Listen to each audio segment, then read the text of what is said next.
So, Coach, obviously 9 games in, but it kind of feels like a new season starts when you get ACC play underway. What was the message to the team about starting ACC play and just about Syracuse in general? Sure. It's for us, the fact that we played really unselfish offense against Utah, the most we've shared the ball since maybe the first game against Colgate, that is where we're sort of launching forward from. You know, you got to see us score goals on the inside, where it looked like the old days when we were just picking apart the inside with Laviano or Dixon and Cormier, and this time it was Schutz and Sunderland. And so you got to see us that Schutz could move the ball, but then get the ball back and be able to bury it. And so that's what we're really launching forward from is there. We know that we've got to be better at the face-off axis. It's not gone well the last couple games. And that's going to be huge because we're going against a really good one in Mullen on Saturday. But you're right. It's like we're 9 games in and we're still figuring things out, you know. And as you overhear me say, it's a race to improve, and we better get fast. We got to be better fast. You mentioned face-off there. Anthony Gabriel hasn't played the last couple of games. Do you expect to get him back? We're hopeful, you know, but we're unsure. We've been hopeful we get him back the last couple games too. So that one's a day-to-day thing, unfortunately. We need Greenspan and Metz to get the ball more. We need to be played at a higher level, whether it's the counters or the direct moves and putting the ball out to space and picking up themselves. We got to be better there for sure. With those counters, how do you make it more of a 3v3 battle to get wings like Ben and Noah in there? Right, exactly. You can't kick the ball to or the kick of the other opponent's head of the stick, but you can scrap and lift with your own head of your stick. We gotta, because you're right. You want to get Ben Weyer in there, and Noah Chismar, he'll pick up the toughest of ground balls, put his head down, and get slashed. He doesn't care. So we've got to make it more 50-50 for sure, and it starts with those guys in the X, you know, at Metz and Greenspan making those counter moves. John Schroeder did a pretty good job against Joey Spallina last year. Yeah. What do you think makes him a good fit for that matchup, and what are you expecting on Saturday? It's tough to be a good matchup against Joey Spallina because he's so elusive with his dodging. He's got a good first step. He's strong. He's powerful. He can take a check. He can initiate contact. We're just fortunate that we got a guy who can bench press 350 pounds and moves really well laterally, and he's 6'5". You know, so Schroeder had a good game last year, and he's done well against Spallina in the past. But he also knows that Spallina's been probably circling this game. You know, and he wants to get the best of it. So it'll be a really, really good battle seeing those two get after it, 22 versus 49. You talked about scoring on the inside. How does it take pressure off McCabe to maybe have to win as many 1v1 matchups? You're right. When you can hit a team on the inside, now they're compacting, right?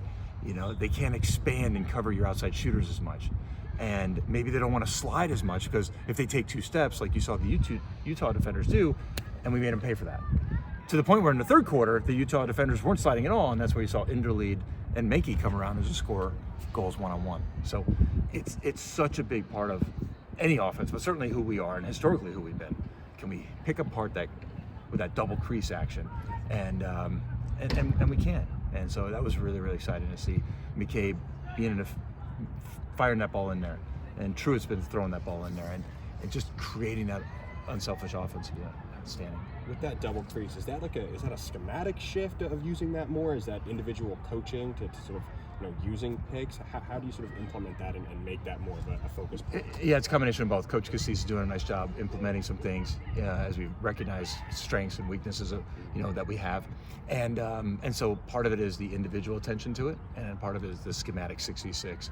You know, what's the emphasis, and how do we take advantage of some things? So it's nothing that we see against our opponent Syracuse. It's really just more about us moving forward, that we got to continue to look in there and do some different things.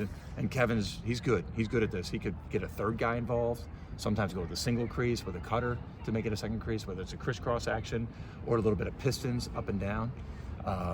So yeah, just you know, we've been very blessed with some incredible finishers.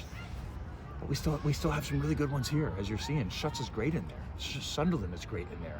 You know, Colsey can handle those balls. So it's it's something, a big point of emphasis. You mentioned figuring things out. You talked about still rotating guys in and out. If you were to take a step back, what are the things that you think you've figured out since the beginning of the season that look differently from how you expected to be at the beginning of the season? Certainly the clear. The clear was a disaster. I mean, just looking back at how many times we went offsides those 3 or 4 games for no reason, specifically when I think about the fourth quarter at Richmond, we just went offsides twice. And you can't make a comeback, you just go offside. So fixing the clear and going back to road clear, that's been a big piece of it. Talking about moving the ball better on offense, that certainly happened this past game after not doing so well the last couple games before that in Maryland at Albany. So that doesn't have as much proof in the pudding that we've made strides there, but we'll take that really one good step that we had against Utah there. And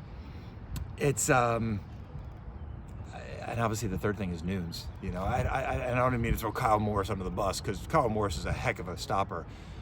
Nunes the last few games has really given us a calming presence in the clear, and he's made a lot of saves too, right? I mean, look at the transition opportunities that Utah could have had, or Albany could have had, to really get some momentum going their way, and Nunes was able to shut that down.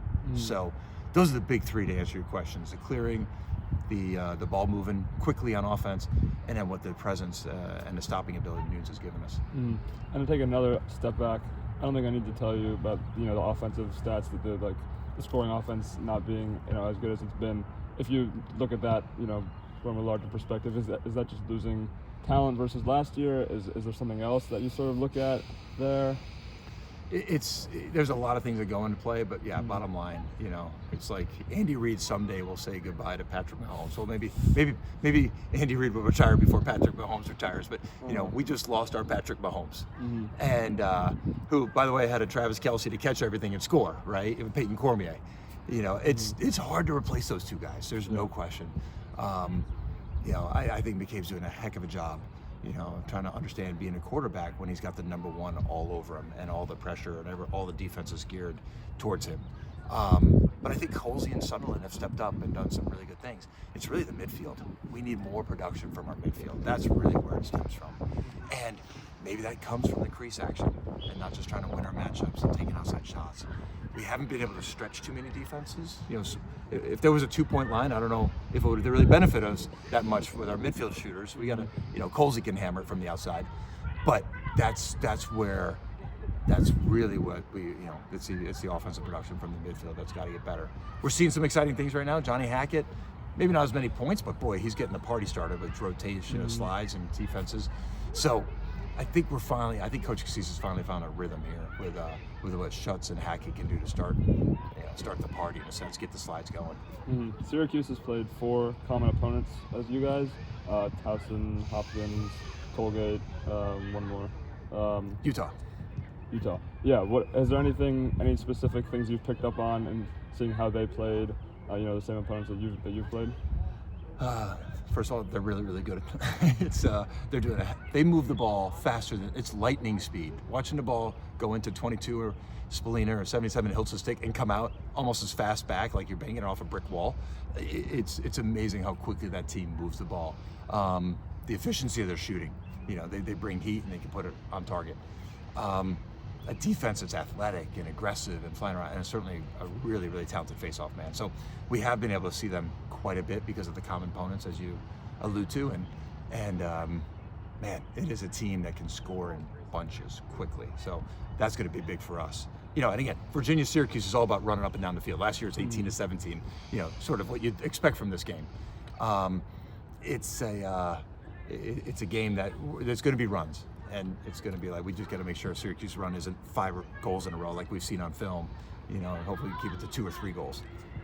Penn State and Ohio State, I know this isn't a UVA question, but there's that goal that was challenged by Jeff Tamburoni, I believe, and not overturned. I don't know if you saw. I did.